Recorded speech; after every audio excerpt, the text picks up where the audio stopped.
Why do some people build wealth effortlessly? Why do some people build wealth effortlessly, while others stay stuck no matter how hard they work? The truth isn't luck, and it's not even talent. It all comes down to how you think, decide, and behave with money. Something most people never fully understand. In The Psychology of Money by Mogan Housel, he uncovered 20 powerful lessons about wealth, greed, happiness, and life itself.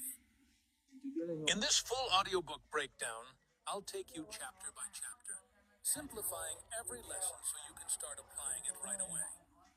By the end, you won't just understand money better, you'll see it in a completely new way. Chapter 1. No one's crazy. When it comes to money, people make choices that often look strange or even foolish from the outside. But here's what Mogan Housel wants us to understand. No one's crazy when it comes to money. Why? Because how you handle money isn't about pure logic. It's shaped by your personal experiences, what you've lived through, what you've seen, and even what you've feared. For someone who grew up during the Great Depression, money feels like safety.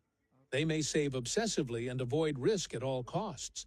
But someone who only saw booming markets and easy wealth might jump into risky investments without a second thought. Same world, same financial principles, completely different behavior. Housel gives this powerful example. Imagine two people in the same room. One of them sees a rising stock market and thinks, "This is a chance to get rich." The other sees the same market and thinks, "This could all come crashing down tomorrow." Neither person is crazy. They're both reacting based on what life has taught them about money. The key lesson here is that financial decisions aren't made in spreadsheets. They're made in real life, with emotions, with memories, with fear and hope mixed together. That's why two people can read the same financial advice and walk away making opposite choices. Mogan Housel wants us to drop the judgment. Instead of looking at someone else's money decisions and saying, "That's dumb," ask yourself, what experiences shaped the way they see risk? What fears or lessons from the past drive their choices today? How might my own experiences be blinding me to other perspectives? To sum it up, everyone is wired by their own unique financial history. No one's crazy. We're all just responding to the lessons life has taught us about money. Understanding this makes you less judgmental, more open-minded, and better equipped to make smarter financial choices for yourself. Chapter 2. Luck and Risk. In this chapter, Mogan Housel dives into two forces that silently shape our financial lives: luck and risk. He begins with a powerful story about Bill Gates. Gates went to one of the only high schools in America at the time that had a computer. Because of that rare opportunity, he developed a skill set that put him decades ahead of most people his age. Yes, Gates is brilliant and hardworking, but Housel reminds us, if Gates had been born in a different place or gone to a different school, the story might have ended differently. That's luck. But luck's twin sibling is risk. Take the story of Kent Evans, one of Gates's closest friends.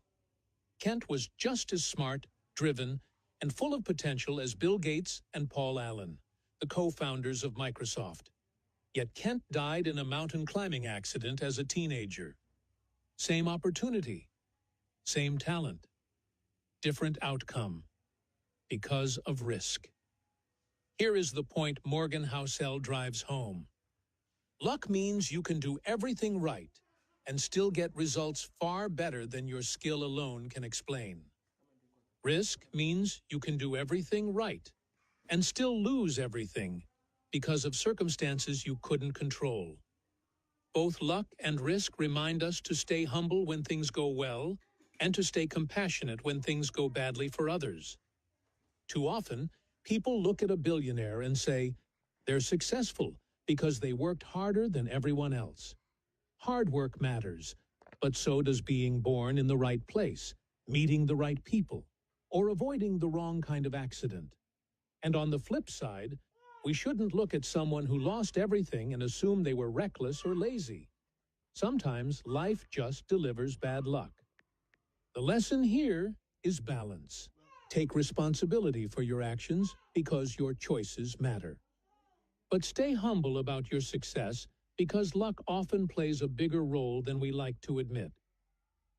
And never judge someone's failure too harshly.